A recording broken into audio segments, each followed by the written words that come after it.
Hello, ladies and gentlemen. This is Ram Basra, Vice President of Advisory Services at Pylog Group. I first of all would like to take this opportunity to apologize from our CEO's office, who was supposed to take the session, and I'm stepping in his place.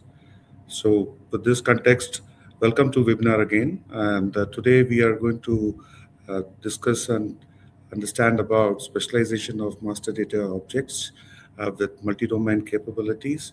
And for that, what we are going to do today is to look at some of the intricacies of master data management pertaining to what we call small and medium enterprises.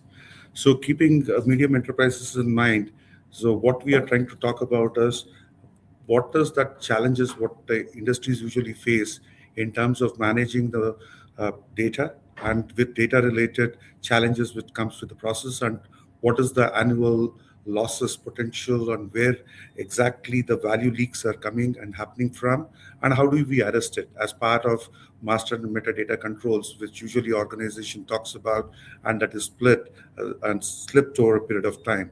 So keeping that in mind and trying to discover that what are the various challenges and what are the various pockets in which the challenges evolve from in terms of value leaks for an organization which are around 800 million spend.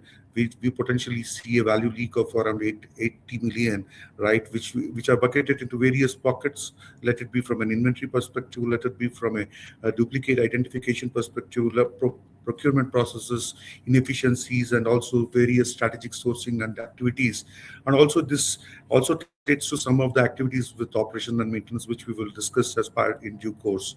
Okay, so when we are talking about the find root cause about these challenges, right, from a data standpoint, focusing of what this value leaks or value impacts are coming from the data, are basically looking at the master data and metadata are predominantly fragmented, disjointed, and with broken processes, it is unable to evolve the right process controls, right, which is required for efficient business process controls.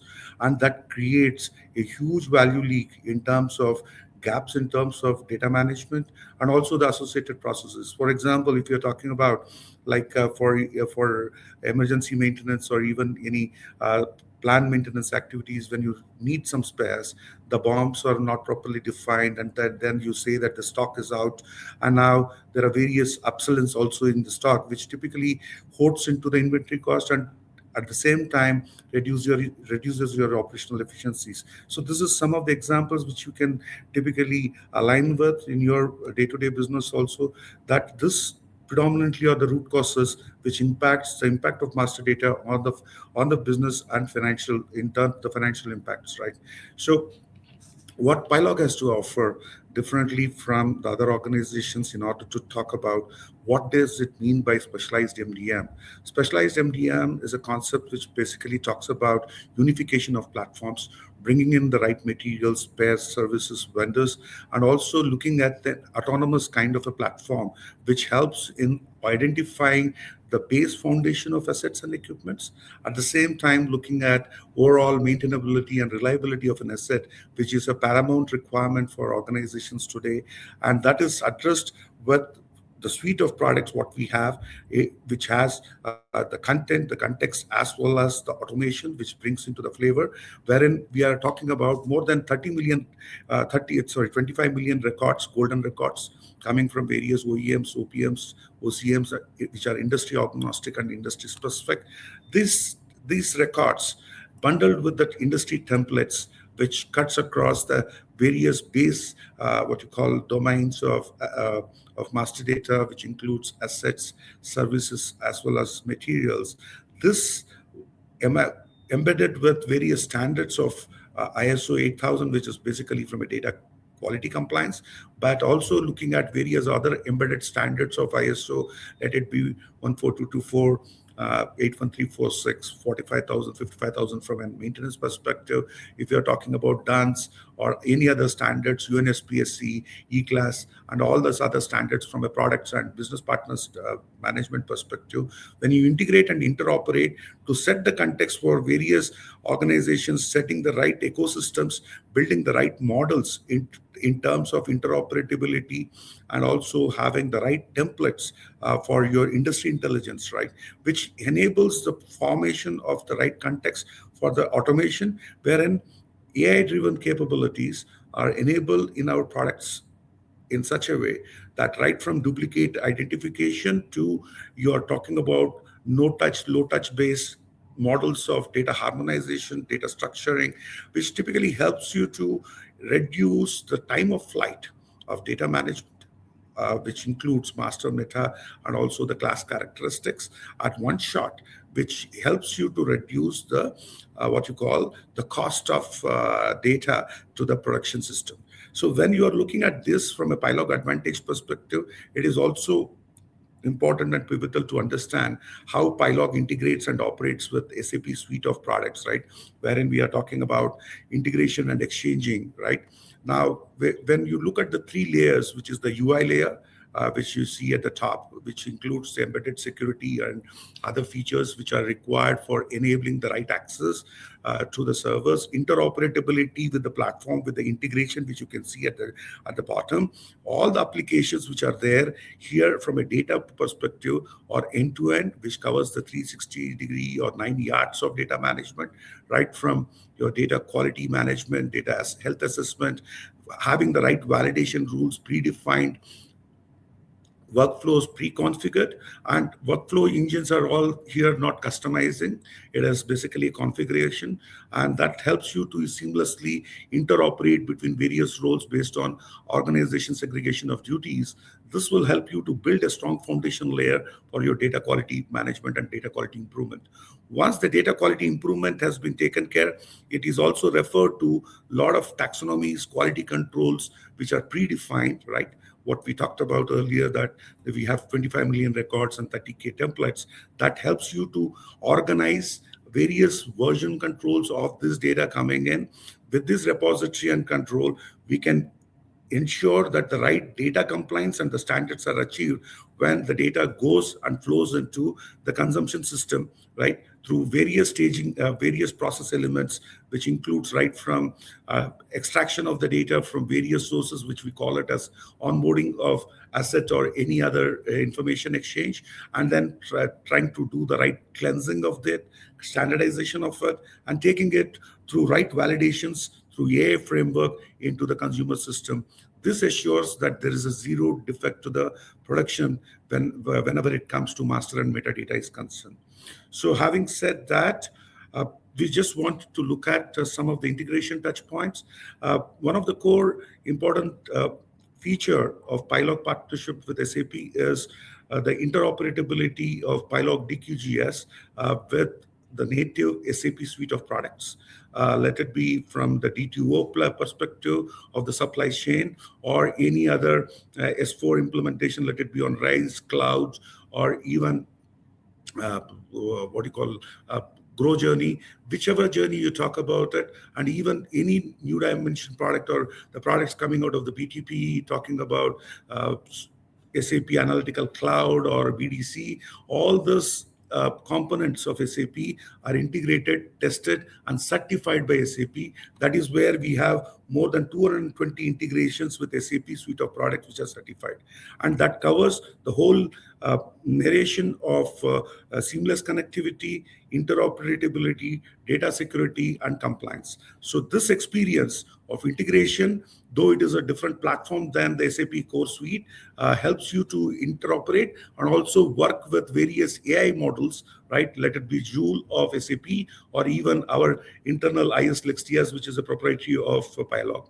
Now, keeping that in mind, what we have done differently for the end users when it comes to improving their efficiency when a steward, like a procurement manager or a category manager or a maintenance planner, comes and starts executing his task on a day-to-day basis.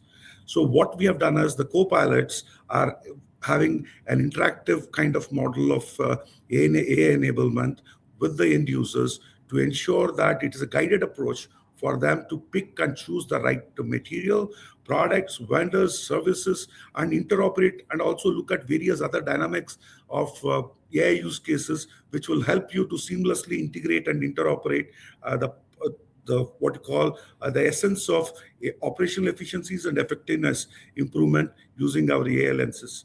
And that transfers into tangible benefits also when it comes to what you call dollar saving.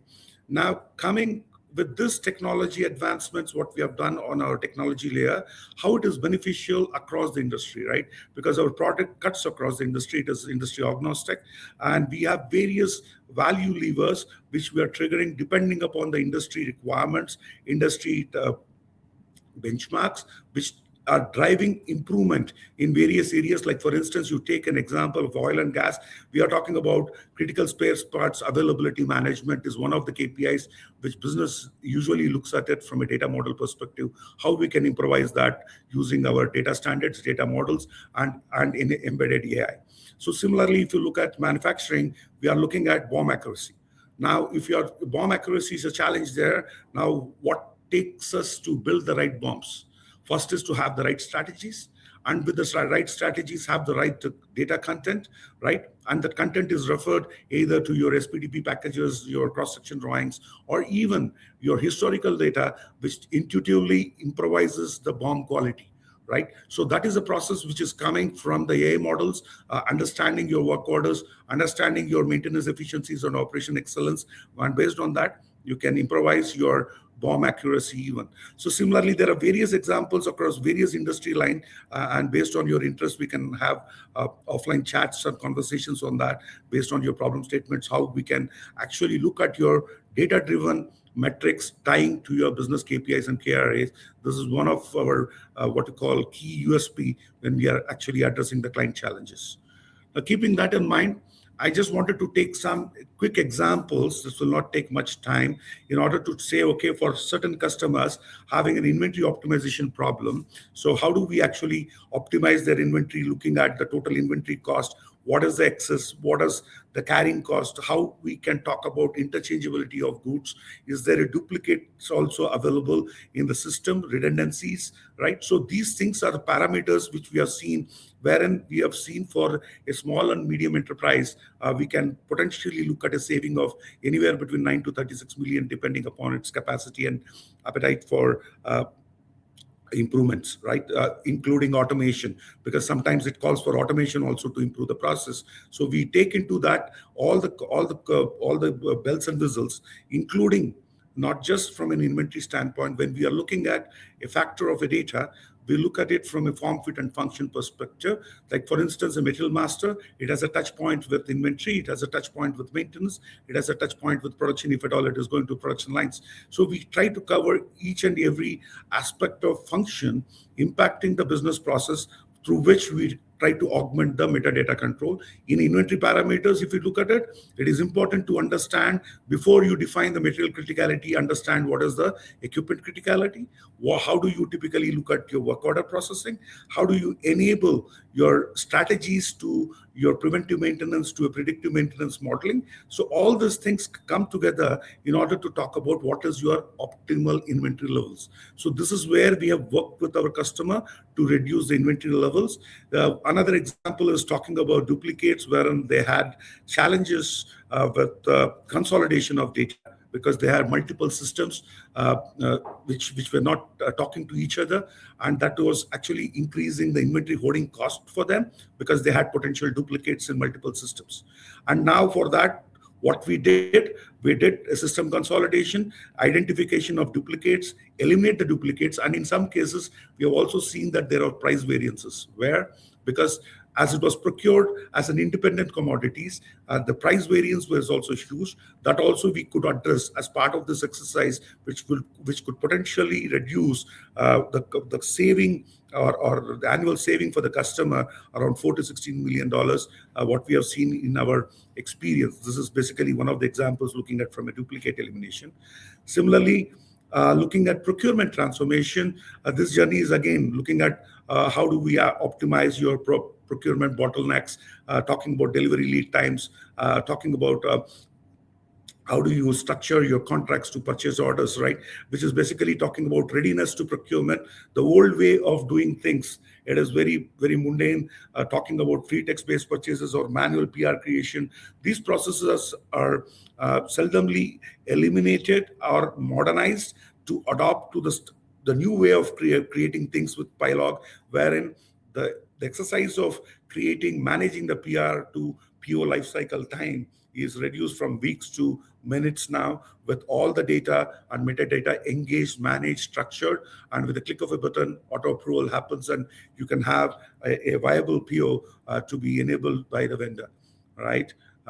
Similarly, there are various examples of strategic sourcing also, which I want to play, because see, what I'm doing now is trying to go through each and every pain point of business area from a data perspective, how we are addressing. And this is typically trying to cover on the supply chain part. This is one of the example wherein we are talking about strategic sourcing as one of the example, wherein sourcing problems, right? Wherein what we talk about, what is the spend visibility? I'm sorry. Do you have the category management rightly defined? Do you have the volumes based procurement done? Are you doing the amalgamation through MRP runs, right? See, all these things, factors are typically coming and linked to your sourcing activities and sourcing strategies, which typically reduced your ungoverned spend, right, to more a governed spend, wherein the potential saving is humongous, which we have seen, especially not just with products, but also with the services. And service procurement is usually turning out for MRO kind of procurement activities. It's around 40 to 45% of your total turnover of your spend. So from that standpoint, this becomes very vital and pivotal to have the right sourcing activities conducted through right control of master and metadata. And this is again talking about smart contracts, wherein through our process automation, and also talking about the compliance management, which is again controlled through metadata of a master, we can achieve a potential reusability of the contract template, having the cross-functional libraries of technical and as well as commercial libraries, which will help you to automate this process. That is also part of the repository bank. That is where we are talking about. This is specialized data banks, right? Or the libraries for supporting the master data. And this is again a small example about zero-touch based PO process, which we have discussed earlier too. Then there are certain aspects which we talk about from a free text standpoint. This is again a perennial problem with most of the companies. Still, they have a free text based procurement, at least for services, right? Or some emergency procurements they do because they don't have the material registered in their inventory, or they don't have a right material master for that. So in that case, wherein there is a poor visibility of what you need, here we have brought in AI-governed models, which will help you to search the right product, to do the right classification, and also use some of the block rules in order to improvise the what you call quality of output, and also trying to talk about whether you are doing the right spend management also through by eliminating free text. So this is something more on the supply chain what we saw. I will just hold on for a second if you have any questions or queries. Then I will move on to the next topic of improving through data, how operation maintenance can be improved. Any questions?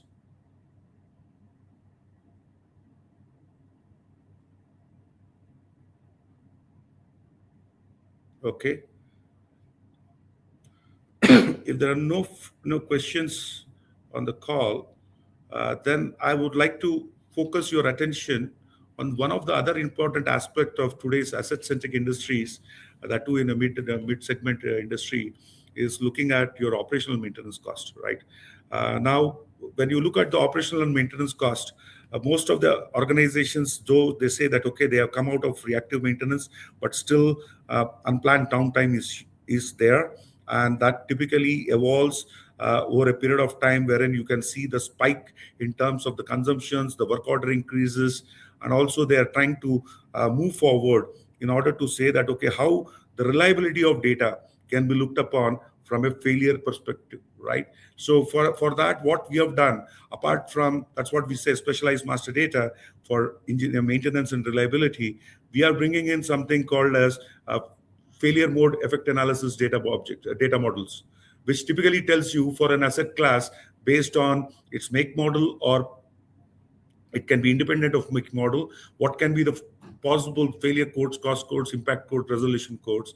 And if that goes into your work order history and properly what you call assigned through AI models, what happens is you can do the right failure mode effect analysis, you can do right function point analysis, and try to talk about where is your probability of failure is high, and then try to optimize your inventory strategies around that. And that is where data quality is playing an important role there in order to identify the root cause of the problem, and also talking about the right strategies. Now, how do you apply the right strategies for the organization, right? Depending upon the process maturity level of the organization. And then you say that, okay, I move, I shift left and try to reduce a lot of my time-based, time-based activities to runtime-based, and from runtime-based to prescriptive or predictive maintenance. So when you want to take the direction of your maintenance maturity model, and even getting into reliability-centered maintenance, wherein you talk about risk-based inspections and risk of interconnected systems, etc. So there, the whole beauty of the system is dependent on the templates. What kind of statistical analytical models you're looking at, what kind of root cause analysis you're doing, do you have the right templates, are you following this right methodologies, right? Let it be talking about Monte Carlo analysis, well, or you talk about Poisson distribution. So various models are available depending upon the asset class. How do you want to apply this? These are all available as part of the templates, which can be readily used, rather than you going back to OEM manuals, recommendations, and best practices to adopt that standards when you are getting into operation and maintenance. Through this, what we have done is we are able to reduce the maintenance cost by 12 to 18% for customers who are spending around 100 million as part of their OEM spend. Okay. Now, looking at that perspective, and then subsequently there are a few changes in the slide. I think this is a skip. So from that perspective, when we are trying to look at the ROI calculations based on the investments, what we are trying to do, right? Because you have seen what all things this data objects can do. Now, what is the investment you do? What is the return on investment you get? It is basically, we do have internal ROI calculator, which we will plug and play with you based on your models and talk about what is your projected saving, right, over a period of time. But the payback period in our case, with a lean and agile delivery models, with the content and context already readily available, with the automation part of it, which I talked about earlier, we can seamlessly do any implementation within a span of 3 to 5 months and start realizing the value. And we help you also to talk about how do you measure the earned value on an ongoing basis. This is also something part of our offering. Okay. Now, just to talk about what PiLog is, probably I should have touched based on that in the first stage, but I thought it will be a good recap to end it once I cover on the ROIs factor. PiLog is in the industry for more than 30 years. We are spread across all the continents with 300 plus global customers, and 30 of them are Fortune 100 kind of customers for us. And the longevity of the customers is more than 7 years for us. And we are an ISO certified company with all the standards embedded into our products, process, and technology. And we are a premium certified partner with SAP. And also in the Gartner Peer Insights ranking, we rank on a scale of 4.7. We are in the top 5 percentile of customer success stories. With this, just wanted to talk about some other records, what we have done across mining, manufacturing, and healthcare systems, wherein we could really save a potential of 18 million for a customer. These are all real-time data, wherein we could achieve through our various data objects management with the customer, right? And this is examples which we can discuss in detail based on your interest and inclination, which I said in the previous slides. Now, how do I operate with you, right? So, see, it is our partnership with the customer has been non-monotonous. When I say that, is basically we say that, okay, we engage in your journey, we grow as an organization and partner in your journey.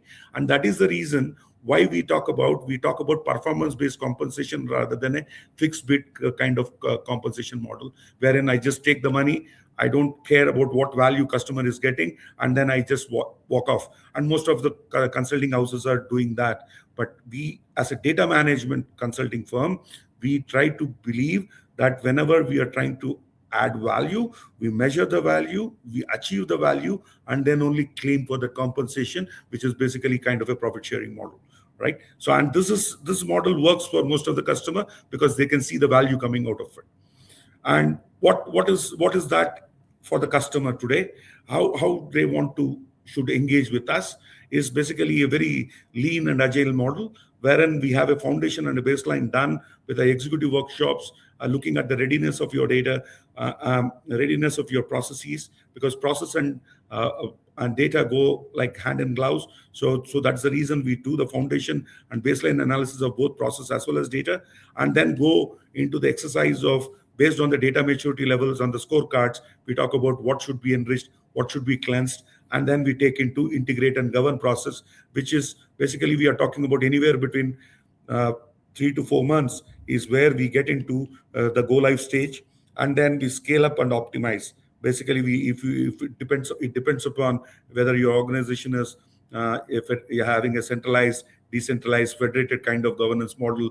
Based on that, we talk about how do we go into a pilot mode, then scale up subsequently to other geographies, organizations, or business units. So with this, uh, we just wanted to look for the next steps and call of actions from your side, based on your interest and inclination, depending upon which business process, because you always take a top-down approach. So whichever business process has challenges, and that too which has data master and metadata challenges, we'll be more than happy to assist you by conducting some executive workshop, having some discovery session with you, and then we move gradually up the value chain in order to look at various data related problem statements, acquiring the data, doing the value diagnostics, and then subsequently taking next steps and actions of go no go decisions. And this is where we also help our customers to build the business cases for future scale up projects even. So, ladies and gentlemen, with this, I finished my webinar session as such. If you have any questions, queries, I'll be more than happy to take it. I will. Is there anything in the chat? Let me check quickly.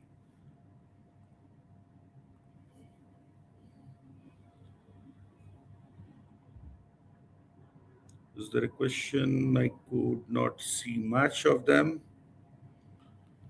Uh,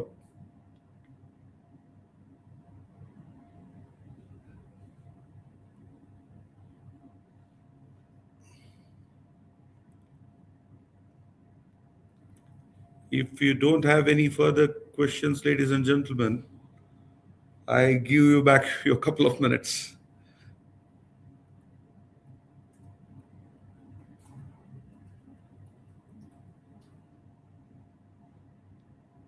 Okay, thank you. Have a great day.